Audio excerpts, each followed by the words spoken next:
আসসালামু আলাইকুম, স্বাগতম ভয়েস অব ওয়ার্ল্ডের আজকের প্রতিবেদনে। ইউক্রেনকে অতিরিক্ত মিগ-29 যুদ্ধবিমান দিবে না পোল্যান্ড। কারণ যুদ্ধক্ষেত্রে সাফল্য এনে দেওয়া নিজেদের মূল্যবান ড্রোন প্রযুক্তি ও কাউন্টার ড্রোন অভিজ্ঞতা পোল্যান্ডের সঙ্গে ভাগ করতে রাজি হয়নি ইউক্রেন। এর আগেই পোল্যান্ড 14টি মিগ-29 ইউক্রেনকে দিয়েছিল, কিন্তু নতুন চালান এখন অনিশ্চয়তার মুখে। প্রশ্ন উঠছে, প্রযুক্তি ভাগাভাগি না হওয়ায় কি দুই মিত্র দেশের সম্পর্কেও ফাটল ধরছে, নাকি এটি কেবল কৌশলগত চাপ সৃষ্টির একটি পদক্ষেপ? কাতারকে তেল মারলেন ট্রাম্প। কাতারের উপহার দেওয়া নতুন এয়ারফোর্স ওয়ানের প্রশংসায় করে বলেন, এটি সম্ভবত এখন পর্যন্ত নির্মিত সর্বশ্রেষ্ঠ বাণিজ্যিক বিমান। এটি উড়ার সৌভাগ্য হয়েছে আমার। যুক্তরাষ্ট্র ইরানের $3 বিলিয়ন তহবিল অবমুক্ত করা হতে পারে, এমন দাবির বিষয়ে যুক্তরাষ্ট্র জানিয়েছে, এখন পর্যন্ত কোনো জব্দকৃত অর্থ ছাড় করা হয়নি এবং ভবিষ্যতেও হবে না, যতক্ষণ ইরান সমঝোতা স্মারকে উল্লেখিত শর্তগুলো পূরণ করবে না। সুইডেন ইউক্রেনকে 16টি JS-39 গ্রিপেনি যুদ্ধবিমান দিতে চুক্তি করেছে। রাশিয়া আরও চাপে পড়বে এর ফলে। প্রায় $2.54 বিলিয়ন এই চুক্তিতে যুদ্ধবিমানের পাশাপাশি প্রযুক্তিগত সহায়তাও থাকবে। বিমান সরবরাহ শুরু হবে 2027 সালে এবং শেষ হওয়ার লক্ষ্য 2029-2030। বিশ্বব্যাংক 2031 সালের মধ্যে চীনকে ঋণ দেওয়া ধাপে ধাপে বন্ধ করার পরিকল্পনা করেছে। প্রস্তাব অনুযায়ী ততদিন পর্যন্ত ঋণের পরিমাণ সর্বোচ্চ $2 বিলিয়ন সীমাবদ্ধ থাকবে। এই বিষয়ে 20 জুলাই বোর্ডে আলোচনা হবে।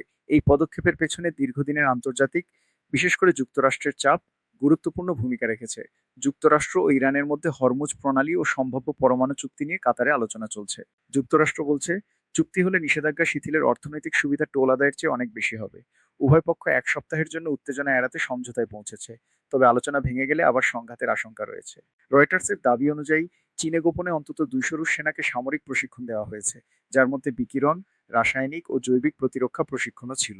প্রশিক্ষণপ্রাপ্তদের কিছু সদস্য পরে ইউক্রেন যুদ্ধে অংশ নেন, তবে চীন এ অভিযোগ অস্বীকার করেছে, আর রাশিয়া এ বিষয়ে কোনো মন্তব্য করেনি। জার্মানি নিজেদের ভূখণ্ডে মার্কিন অস্ত্র উৎপাদনের অনুমতি পেতে যুক্তরাষ্ট্রের সঙ্গে আলোচনা করছে। লক্ষ্য হলো ন্যাটোর প্রতিরক্ষা সক্ষমতা বাড়ানো এবং ইউরোপে দ্রুত অস্ত্র সরবরাহ নিশ্চিত করা। আলোচনায় টমাহক ক্রুজ ক্ষেপণাস্ত্র ও প্যাট্রিয়ট PSE-3 ক্ষেপণাস্ত্রের যৌথ উৎপাদনের বিষয় রয়েছে। এর ফলে ইউরোপে রাশিয়ার হুমকি মোকাবিলায় প্রয়োজনীয় অস্ত্র দ্রুত সরবরাহ করা সম্ভব হবে। আসল কথা, জার্মান নিজেকে বাঁচাতে মরিয়া। ইউক্রেনের ড্রোন হামলায় তেল শোধনাগার ক্ষতিগ্রস্ত হওয়ায় রাশিয়ায় জ্বালানি সংকট দেখা দিয়েছে। এ পরিস্থিতিতে রাশিয়া ভারত থেকে পেট্রোল আমদানি শুরু করেছে।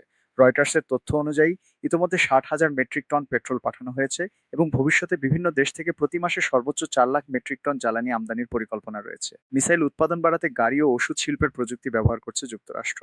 যুক্তরাষ্ট্রের প্রতিরক্ষা খাতের নতুন কোম্পানিগুলো মিসাইল উৎপাদন দ্রুত করতে এবং খরচ কমাতে গাড়ি, হাইড্রোলিক ফ্র্যাকচারিং ও ওষুধ শিল্পের প্রযুক্তি ব্যবহার করছে। পেন্টাগন অস্ত্র উৎপাদন বাড়ানোর উদ্যোগ নেওয়ার পর ক্যাস্টেলিয়ন, অ্যান্ডুরিল ইন্ডাস্ট্রিজ, এক্সবো সিস্টেম, ফায়ারহক এরোস্পেসের মতো প্রতিষ্ঠানগুলো নতুন প্রযুক্তি কাজে লাগাচ্ছে।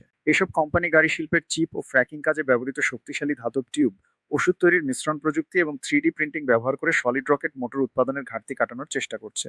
এর কারণ হলো, 2022 সাল থেকে যুক্তরাষ্ট্র 50,000-এর বেশি রকেট, মিসাইল ও অন্যান্য রকেট চালিত অস্ত্র ব্যবহার করেছে, বিশেষ করে ইরান যুদ্ধে। মিসাইল ও রকেট উৎপাদন বাড়ানোর জন্য ওয়াশিংটন ইতোমধ্যে প্রায় $53 বিলিয়ন বরাদ্দ করেছে।